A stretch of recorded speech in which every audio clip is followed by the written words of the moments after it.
Olá! Vamos pensar numa coisa. E se a chave para a vitória não estivesse nos argumentos, mas sim nas atitudes? Hoje, a gente vai mergulhar fundo num princípio de poder que pode, olha, transformar completamente o jeito de alcançar os objetivos. Vamos desvendar como vencer pelo que se faz e não pelo que se diz. Pensa naquela vez, sabe? A lógica estava toda de um lado, os argumentos eram simplesmente irrefutáveis, e no final a outra pessoa até concordou meio que com a boca pequena. Mas no meio do caminho, alguma coisa se perdeu. A boa vontade, o respeito, talvez até a meta principal que se queria alcançar. É aquela vitória que deixa um gosto meio amargo, não é verdade? Pra gente entender essa dinâmica, nosso caminho vai ser o seguinte. Primeiro, vamos ver o que é essa tal de vitória vazia. Depois, o alto preço de estar certo. E o mais importante, o poder da demonstração. Vamos passar pela arte da persuasão indireta, ver quando discutir pode sim ser usado como uma arma e, por fim, a grande lição. Mostre, não explique. Ok, vamos começar por aqui. O triunfo que a gente consegue numa discussão é, na grande maioria das vezes, o que chamam de vitória de pirro. O que é isso?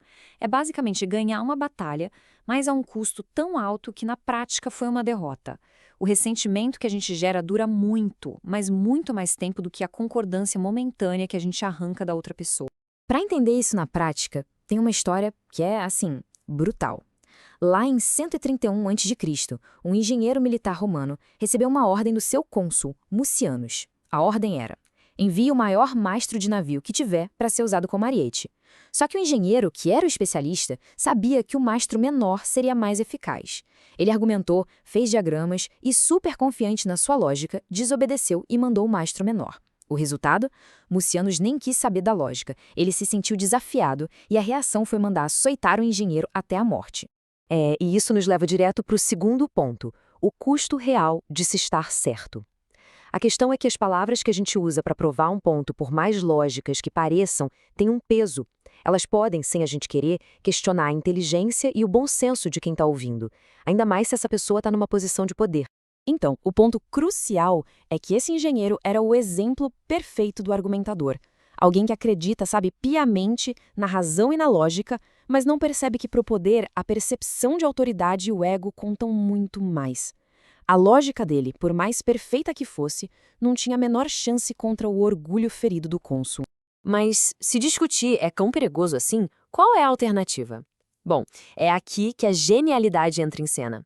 A resposta é simples, mas infinitamente mais poderosa. Demonstre o seu ponto. Não tente explicar com palavras. Para ilustrar, vamos viajar para Florença, lá em 1502. Tinha um bloco de mármore gigantesco lá, que todo mundo achava que era lixo.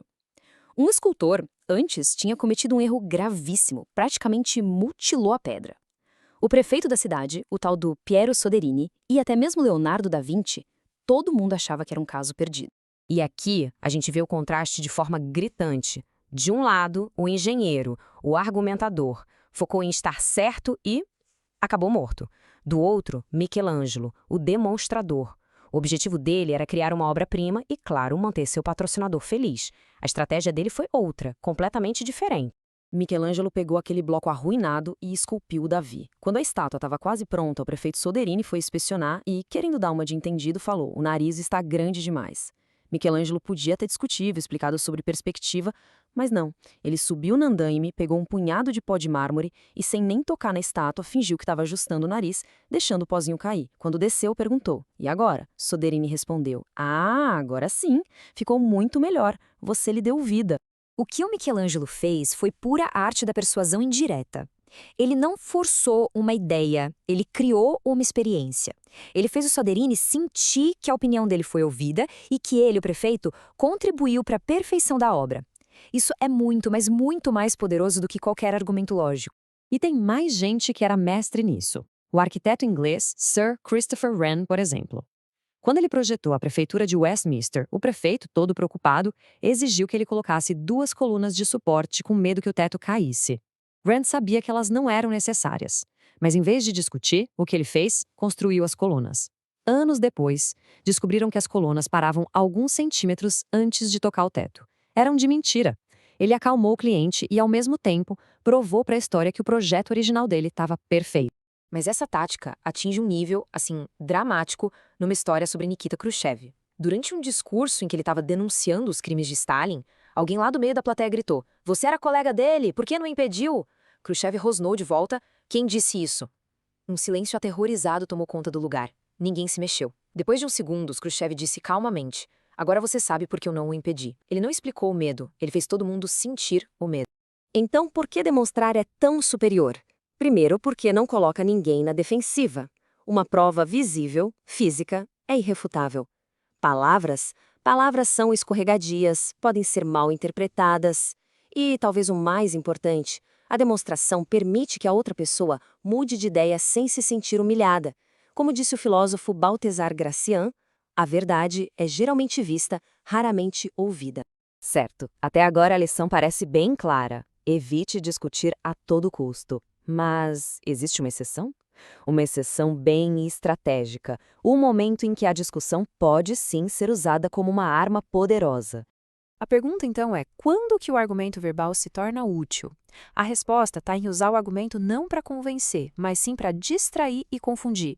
É uma inversão total de lógica. O vigarista Viktor Lustig era mestre nisso. Uma vez, um xerife furioso foi atrás dele por causa de uma máquina falsa de copiar dinheiro. Lustig não tentou provar que a máquina funcionava. Pelo contrário, ele começou uma discussão super técnica e acalorada sobre a operação correta da caixa, enchendo o xerife de jargões e termos complicados. Ele usou a discussão como uma cortina de fumaça para acalmar a vítima, dar um dinheiro falso de reembolso e simplesmente escapar. A discussão ali não era sobre a verdade, era puro teatro de distração. E com isso, a gente chega ao coração da ideia. A filosofia por trás de tudo isso pode ser resumida numa frase bem poderosa: mostre, não explique. Deixe que a realidade, que os resultados, falem por si mesmas. Pense numa discussão como se fosse uma gangorra. É aquele empurra-empurra que não vai a lugar nenhum. A estratégia mais inteligente é simplesmente sair da gangorra. Apresente a sua demonstração e deixe que a força da realidade, como se fosse a gravidade, traga o outro lado suavemente para o chão. O estadista britânico Benjamin Disraeli resumiu tudo isso de uma forma perfeita. Ele disse: "Em sociedade, nada deve ser discutido. Dê apenas resultados. No jogo do poder e da influência, o que importa não são os debates, são os resultados concretos. Eles são a prova final, a prova inquestionável." E para a gente terminar, fica a reflexão.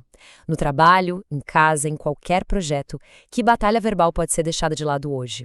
E qual demonstração silenciosa e poderosa pode tomar o lugar dela para alcançar o verdadeiro objetivo?